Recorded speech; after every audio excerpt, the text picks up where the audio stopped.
Doctors failed to save the general's daughter until a janitor said, "Stop." Inside the emergency ward of Chicago Memorial Hospital, 22 doctors surrounded a young woman whose body convulsed violently on the gurney. Alarms screamed. Monitors blinked red like warning flares in the dark. Her pulse spiked, then plummeted. She was dying, and no one knew why. Outside the glass partition, General Nathan Harper, a 4-star military legend, stood frozen, his jaw clenched, voice breaking between rage and disbelief. 22 of you, and not one can tell me what's killing her? His tone cracked like thunder. No one answered. In the far corner, a janitor gripped his mop, eyes sharp despite the dim light. He'd seen this before. That particular tremor, the faint bluish tint around the lips. Something in him stirred. Then his voice cut through the chaos, calm, deliberate. "Stop, she doesn't need that drug." The room froze.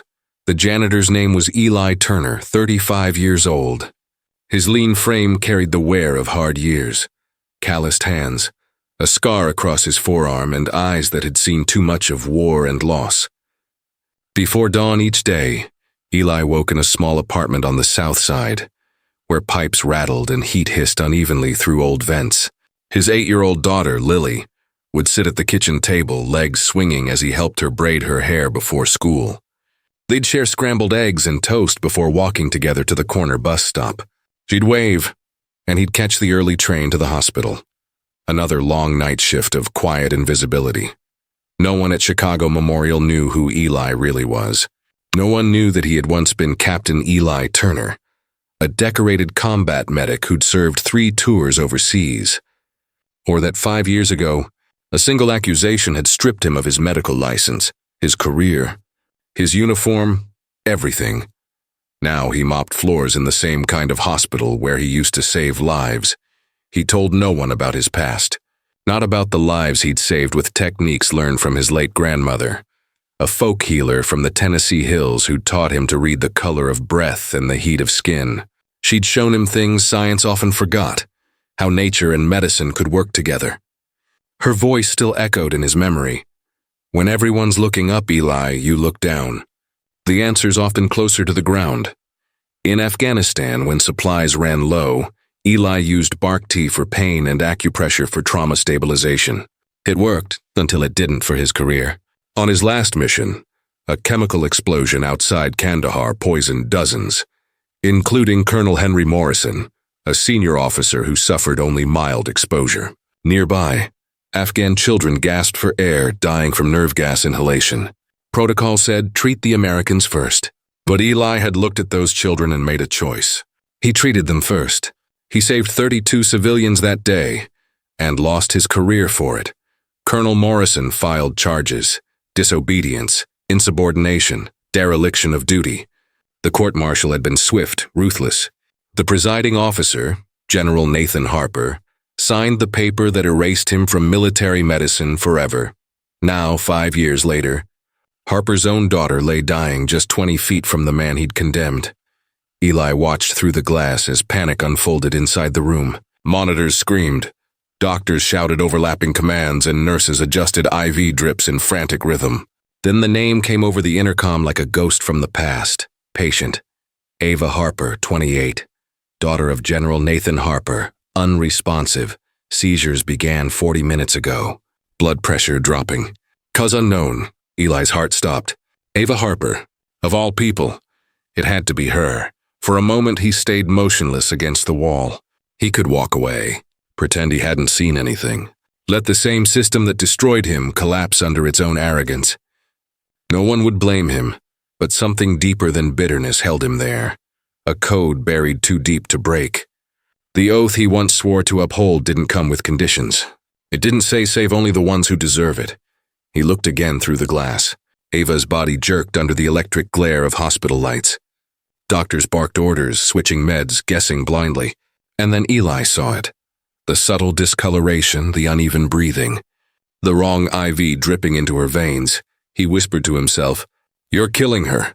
And then, without hesitation, he pushed open the door and stepped inside. What happens when the man you destroyed becomes the only one who can save your daughter's life? The doors hissed shut behind Eli as he walked into the emergency room. The chaos seemed to pause, like the entire room inhaled at once. Doctors and nurses turned in disbelief as a man in faded scrubs and worn sneakers stepped past the sterile line. Mop still wet and dripping behind him. Dr. Raymond Adler. The chief of emergency medicine barked, "Sir, you can't be in here." "This is a restricted area." Eli didn't stop.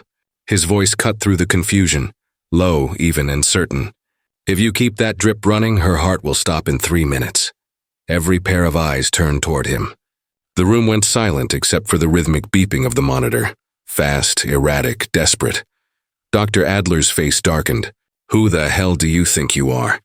Eli pointed to the IV bag. "Someone who's seen this before." "Her sodium's critically low. That saline won't correct it fast enough. It's killing her. You need 3% hypertonic solution. And you need to stop the calcium now. It's pushing her into arrhythmia." A young resident, Dr. Claire Monroe, hesitated. "How could you possibly know that? Lab results aren't even back yet." Eli met her eyes, steady as stone. "Look at her lips, bluish-gray. Her muscle spasms aren't neurological seizures, they're electrolyte-driven tetany. And if you can't smell the ammonia on her breath yet, you will in 30 seconds. Her kidneys are shutting down, trying to compensate." Dr. Adler stepped forward, fury rising. "Security! Get this man out. Wait!" Dr. Monroe's voice trembled as she turned to the computer screen, scrolling through just-arrived lab results. Her eyes widened. "Oh my God. He's right. Sodium is 78. The room froze again.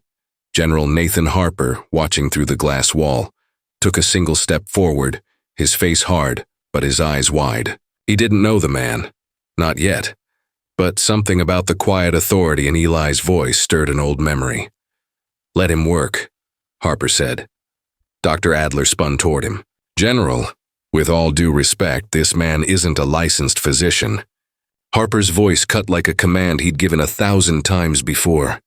"If he's wrong, I'll deal with the consequences. But if he's right, and my daughter dies because you hesitated, you'll never forgive yourself.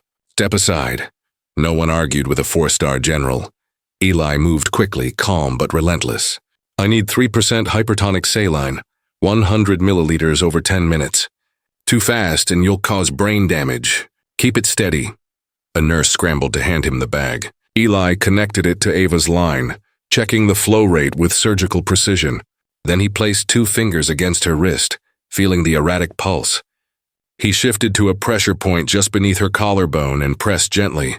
"What are you doing?" Dr. Monroe asked, voice shaking. "Stimulating the vagus nerve," Eli said quietly. "It helps reset cardiac rhythm. It's an old technique, but effective when electrolytes are corrected." 30 seconds passed. Ava's seizures slowed. 1 minute. Her chest rose and fell in deeper rhythm. 90 seconds. The bluish hue in her skin faded, replaced by fragile warmth. 2 minutes. The monitor steadied into a normal rhythm. The transformation rippled through the room. For a long moment, no one spoke. Dr. Adler just stared, hands hanging useless at his sides. Eli stepped back slowly. "Keep her under observation. Watch the sodium correction. Too much, too fast. She won't wake up the same." Dr. Monroe nodded, her voice barely above a whisper. "She's stabilizing. She's actually stabilizing." Outside the glass, General Harper pressed his hand to the window, watching color return to his daughter's cheeks. For the first time in years, tears welled in his eyes. Then recognition flickered. The posture, the tone, the scar. He whispered to himself, "Turner, Eli Turner." Eli glanced up. Their eyes met across the room, and in that single second, Harper's expression shifted from gratitude to shock. He remembered. The court-martial. The medic who had defied orders. The man whose life he'd destroyed. And that man had just saved his daughter. Hospital administration arrived minutes later. Tense faces, sharp whispers, security at their backs. "Mr. Turner," said Dr. Patricia Collins, the chief medical officer. "You need to come with us, now." Eli looked once more at the monitors, Ava's vitals steady, then nodded. "Just make sure she wakes up," he said softly, and followed them out. He saved the general's daughter, but now the hospital wants to destroy him all over again. The hallway outside the emergency ward was blindingly white, too bright for the kind of night that had just unfolded. Two security officers flanked Eli Turner as he walked with measured steps, his mop-slick shoes squeaking faintly on the linoleum.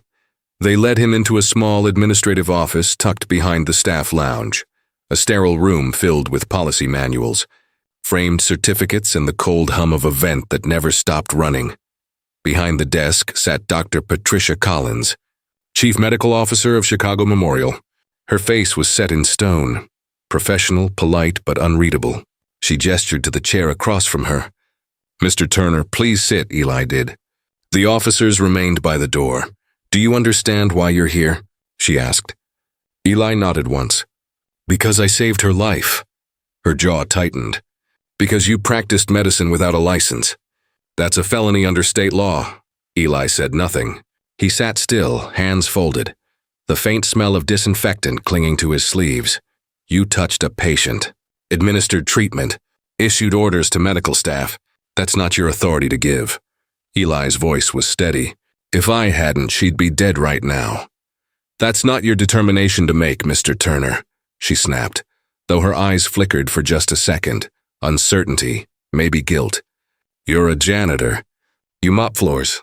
You don't make medical calls." He leaned back slightly, exhaustion showing through his calm. "Then maybe someone should have made the right one sooner." A long silence followed, the kind that fills a room like heavy smoke. Finally, Dr. Collins said, "You're suspended immediately, pending investigation. Hand over your badge. You'll be contacted regarding further disciplinary action." Eli reached into his pocket, unhooked his faded hospital ID, and placed it carefully on her desk. "Fine, but if she crashes again, you'll wish I was still here." He stood and turned toward the door. The guards didn't stop him, just exchanged uncertain glances as he walked out, back through the fluorescent maze of the hospital he had once loved and lost. Down in the locker room, Eli opened his small metal cubby and gathered the few things that mattered. A worn photograph of Lily with her front tooth missing, a pocket watch that had belonged to his grandmother, and an old medical textbook with bent pages and handwritten notes in the margins. He closed the locker door, the metal echo sharp and final.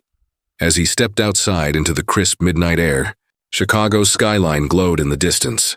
Tall, proud, indifferent, he pulled his jacket tighter against the wind and headed toward the L train. By morning, the story had already spread through every floor of the hospital.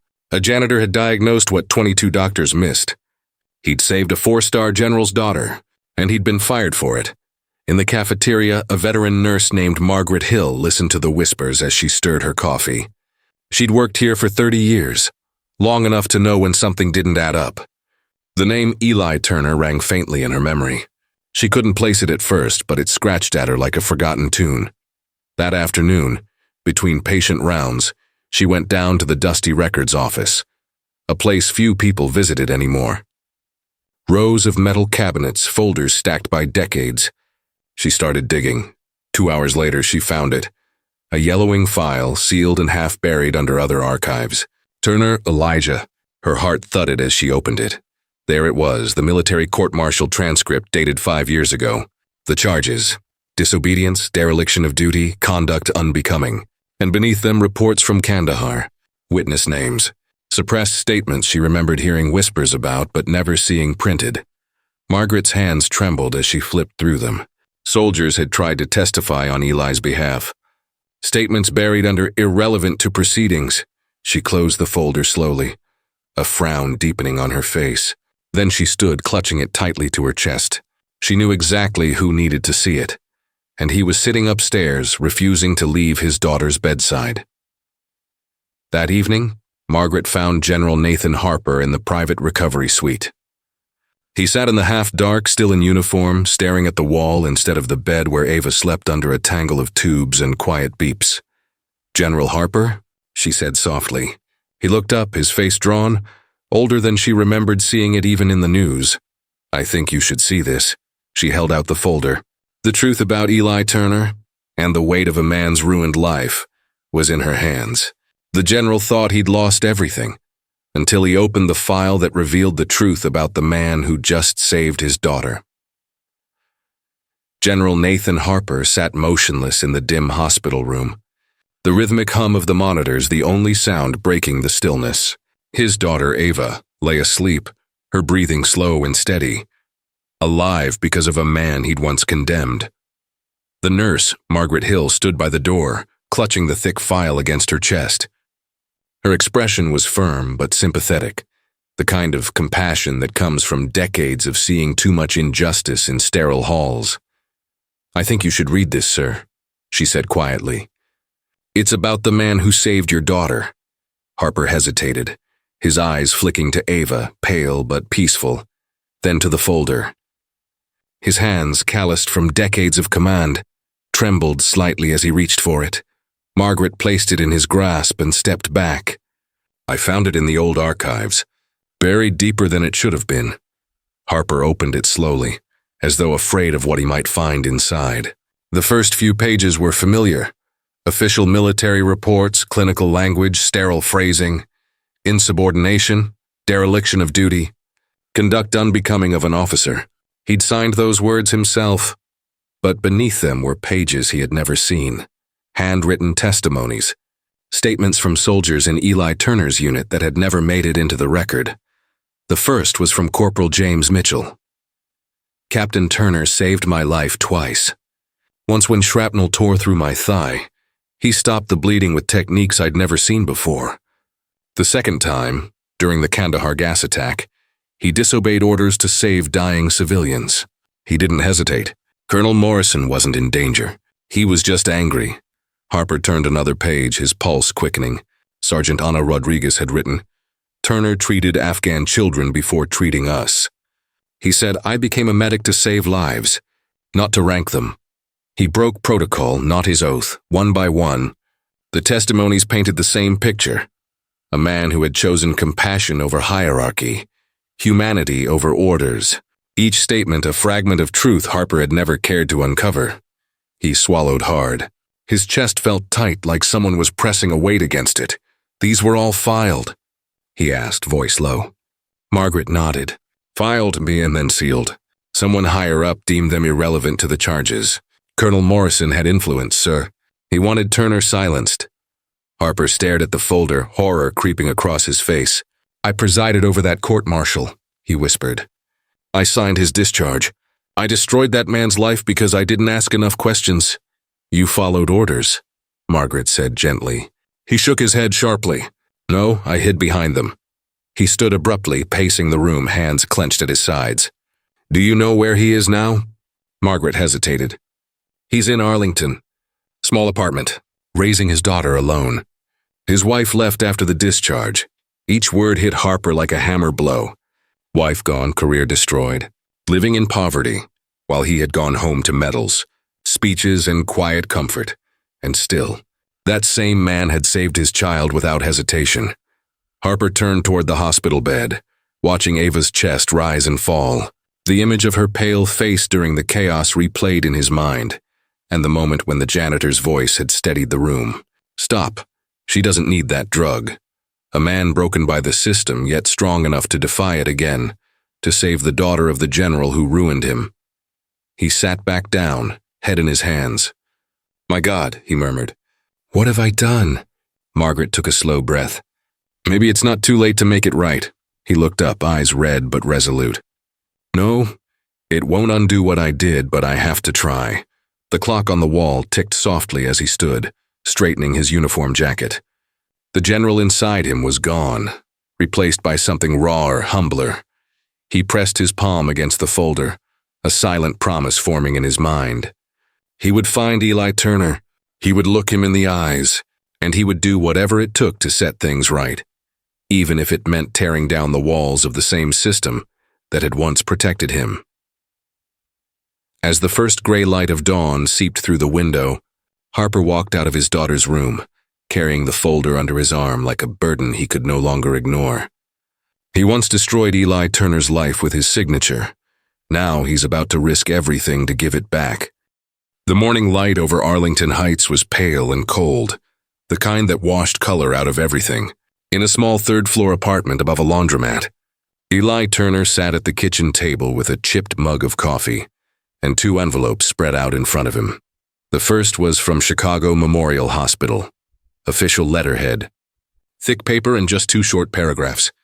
Employment terminated effective immediately. The second came from the Illinois Medical Review Board. Investigation pending for practicing medicine without a license. Eli read both slowly, his face unreadable, then set them aside. He'd expected this. Saving a life always seemed to come at a cost in his world. The smell of pancakes filled the kitchen. Lily, still in her pajamas, stood on a chair by the stove, holding a spatula with fierce concentration. Batter dripped across the counter, a chaos of flour and laughter. "Dad, I made Mickey Mouse ears this time," she said proudly. Eli smiled faintly. "Looks more like a potato with ears, but I'll take it." She giggled and handed him the plate. "You're not going to work tonight?" He paused. "Not tonight, kiddo. I'm home for a while." Lily's eyes lit up. "Then we can go to the park after school." "Yeah," he said softly. "We'll do that." For a moment, the quiet joy of normalcy filled the room. A father and daughter, pancakes and sunlight. But beneath it, a shadow still lingered. The knowledge that the world never let him stay still for long. Hours later, when Lily's school bus rumbled down the street, Eli leaned against the window and watched it disappear. Then he sighed, poured another cup of coffee, and tried to pretend he wasn't waiting for something, though he didn't know what. He didn't have to wait long. A knock came at the door, firm, deliberate. The kind of knock that carried authority. Eli froze. He knew that rhythm. Years of military instinct surged back like muscle memory. He opened the door slowly. Standing in the hallway, dressed in civilian clothes but unmistakably composed like a soldier, was General Nathan Harper. For a second, neither man spoke. The silence between them was heavy. Years of pain and blame condensed into a single moment. Eli's voice was calm, but edged with disbelief. "If you're here to arrest me, I think you're a little early. I haven't even had lunch yet." Harper's jaw tightened. "I'm not here for that." He hesitated, then added quietly, "I'm here because I owe you an apology." Eli gave a faint, humorless laugh. "You apologize?" "That's new. Please," Harper said. "Just give me 5 minutes." Eli studied him for a moment. The creases in the man's face, the weight in his posture. Finally, he stepped aside. 5 minutes. "Didn't I have to pick up my kid?" Harper walked in, looking around the small apartment. It was neat but sparse. The kind of place that told a story of rebuilding from nothing. A faded medical textbook sat on the counter beside Lily's drawing of a stick figure family, me and Daddy. For a long time, Harper said nothing. Then he set a folder on the table, the same one Margaret had given him. "I read everything," he said softly. "The testimonies, the buried reports. You were right all along. About Kandahar. About everything." Eli leaned back, crossing his arms. "Took you 5 years to figure that out?" Harper nodded, shame flickering in his eyes. "Too long. I can't undo what I did, but I can make it right now." Eli's expression didn't soften. "Make it right? You ended my life with a pen stroke. I lost my license, my career, my marriage. You think an apology erases that?" Harper's voice broke slightly. "No, I don't, but I need to try." He slid a document across the table, a handwritten statement. Official header signed at the bottom. Formal petition for military review. "I'm reopening your case," Harper said. "I'll testify myself. Every record, every suppressed statement. I'm going to bring them forward. You deserve your name back." Eli stared at the paper. For the first time, the old spark of disbelief mixed with something dangerous. Hope. He shook his head slowly. "Why now?" Harper's reply was simple.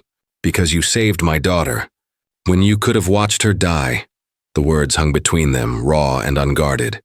Eli looked down, exhaled, then said quietly, "I didn't do it for you. I did it because that's what I was trained to do. Save lives." Harper nodded. "That's exactly why I need to fix this." Outside, a school bus rumbled back down the street, Lily's laughter carrying faintly through the thin walls. Harper glanced toward the sound. "She's beautiful," he said softly. Eli's voice hardened, protective. "She's the only thing that ever made sense." Harper looked at him, a mix of regret and admiration in his eyes. "You're a better man than I ever was, Turner." Eli didn't answer, but for the first time he didn't look away either. The general wants redemption, But Eli knows forgiveness comes at a price, and some wounds don't heal with words. The following week moved like a slow storm across Chicago, quiet at first, then building toward something neither man could stop. At Chicago Memorial, whispers turned into headlines. Janitor saves general's daughter after 22 doctors fail. It spread through every corridor, across social media, and into national news outlets. By the time the first TV crews arrived at the hospital gates, Eli Turner had become a name that half the city knew, but not for the reasons he wanted. Reporters called him a hero. Administrators called him a liability, and the medical review board called him to a hearing. Meanwhile, General Nathan Harper moved like a man possessed.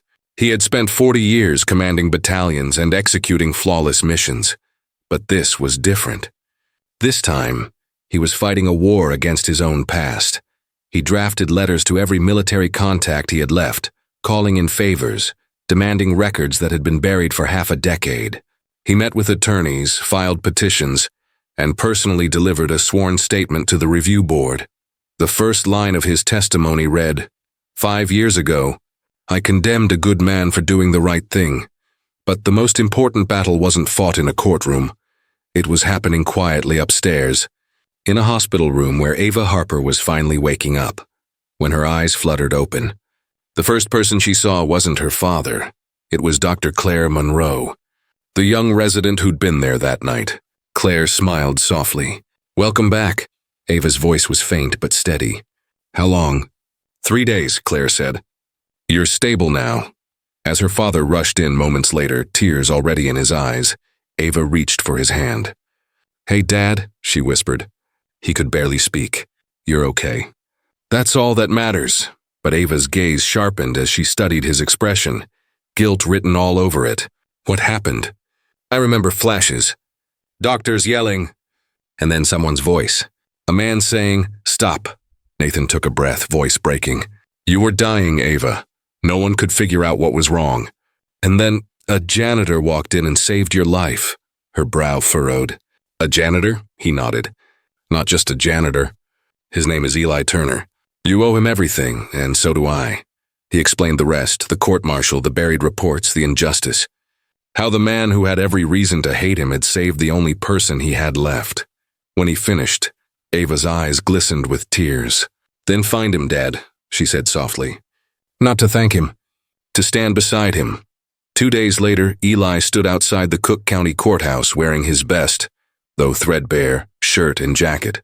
The review hearing wasn't public, but word had spread fast. Veterans, nurses, and hospital staff gathered outside with handwritten signs. "Reinstate Captain Turner. He saved lives then. He saves them now." Eli didn't look at them. He hated attention. He'd never wanted to be anyone's symbol. He just wanted a quiet life with Lily, one where his past didn't hang over every breath. Inside, the hearing room buzzed with tension. At the center sat 3 board members, expressionless, pens poised. Across the table, Harper stood beside Eli, in civilian clothes, not as a general, but as a man trying to right a wrong. When Harper was asked to testify, his voice never wavered. "I presided over Captain Turner's discharge 5 years ago. I believed false reports. I ignored evidence. I destroyed his career. That decision has haunted me every day since." He paused, glancing at Eli. "This man saved my daughter's life when I didn't deserve his mercy. I can't erase what I did. But I can tell you this, he was, and still is, a healer, a soldier of compassion. And the Army should honor that, not punish it." The room went silent. Even the board members shifted uncomfortably in their seats. Eli, sitting beside him, kept his hands folded. For the first time, he didn't feel anger, only a quiet, aching sadness for all that had been lost. When the hearing adjourned, Harper turned to him. "No matter what they decide, I meant every word." Eli nodded once. "I know." As they stepped outside, a cold wind swept through the courtyard. Reporters shouted questions, flashes popped. Harper shielded his eyes, while Eli turned away from the cameras. And then, through the noise, a familiar voice called out, "Dad!" Lily ran toward him, backpack bouncing, her small arms outstretched. Eli knelt down just in time to catch her, lifting her into his arms. Harper watched, the image of a man who had lost everything and somehow still held on to the only thing that mattered. He thought of his own daughter, still recovering upstairs, and realized redemption wasn't something earned with signatures or hearings. It was something you lived every day after the damage was done. Eli may have earned the world's respect, but will the system finally give him back his name? Or will history repeat itself one last time? The courtroom fell quiet as the board members returned from deliberation. The low murmur of voices outside faded into tense silence. Eli Turner sat still, hands folded, eyes down. General Nathan Harper stood beside him, his shoulders squared but his breath unsteady. 5 years of disgrace. 5 years of watching his life crumble 1 inch at a time. Everything, his career, his honor, his sense of purpose, came down to this moment. The chairwoman cleared her throat and began to read. After reviewing the case of Captain Elijah Turner, including new evidence and testimonies previously omitted from the official record, this board finds that the original charges were based on incomplete and misleading information. Eli felt his heart pound once hard, then stop altogether as she paused. Therefore, the board recommends a full reversal of his dishonorable discharge, reinstatement of his military record with honors, and restoration of all associated credentials. The words landed like thunder, quiet at first, then echoing louder in the stunned silence that followed. Eli didn't move. Not at first. He simply stared at the table, the words slow to register. Then Harper's hand landed firmly on his shoulder. "It's over," the general whispered. "You got your name back." The room erupted in applause from the small audience in the back. Nurses, veterans, and fellow staff who had come to see justice finally tilt in the right direction. Reporters swarmed the hallway outside, their flashes reflecting in the glass doors, but Eli barely noticed. He wasn't thinking of headlines or redemption. He was thinking of Lily, waiting at school, and of how he'd finally be able to tell her that her dad wasn't just a janitor. When the crowd thinned, Harper turned to him. "You saved my daughter's life. Let me do one more thing for you. There's an opening at the VA Medical Center, patient care supervisor. It's not military, but it's medicine. You'd be helping veterans like yourself." Eli's eyes softened, though a faint smile tugged at his lips. "I don't need a favor, General." Harper shook his head. "It's not a favor. It's a start." Later that afternoon, Eli walked the familiar hallway of Chicago Memorial one last time. The scent of antiseptic and coffee clung to the air. Nurses nodded quietly as he passed. Not out of pity this time, but respect. When he reached the 4th floor, he stopped outside a room bathed in golden afternoon light. Ava Harper sat upright in her bed, pale but smiling. Her father stood beside her, and when he saw Eli at the door, he stepped aside without a word. Ava's smile deepened. "You're the one who saved me." Eli nodded slightly. "You had a lot of doctors working hard to do that." "Maybe," she said. "But they didn't see what you did." For a moment, their eyes met, not as patient and rescuer, but as two people who understood the fragile line between life and loss. "Thank you," she said softly, "for giving my father a second chance to be the man he should have been." Eli gave a faint smile. "We all get lost sometimes. What matters is who we are when we find our way back." Harper stepped forward, extending his hand. "You'll never have to mop another floor in this hospital again." "That's a promise." Eli took the handshake, firm, final, the kind of grip that closes a wound instead of opening one. As he turned to leave, he heard Ava call after him, "Mr. Turner." He stopped. "You said once that saving lives isn't about who deserves it, that it's just what you do. I think that's what makes you a real doctor." He nodded once, the words catching somewhere deep in his chest, then walked down the corridor toward the elevator. The doors closed slowly, reflecting his faint smile. That evening back home, the sky glowed soft orange over the city. Lily sat at the table coloring while Eli cooked dinner. On the counter beside him sat an envelope stamped with the Army seal, his reinstatement papers. He hadn't opened it yet. He didn't need to. Lily looked up from her drawing. "Dad, when I grow up, I want to be like you." Eli turned, smiling. "A pancake artist?" She giggled. "No, someone who helps people." He crouched beside her, brushing a loose strand of hair from her face. "Then you already are." Outside, the hum of the city faded beneath the sound of her laughter. For the first time in years, the silence in his heart lifted. He wasn't a ghost from a broken system anymore. He was Eli Turner, father, healer, soldier, finally whole again. Sometimes heroes don't wear uniforms. They carry mops, scars, and second chances.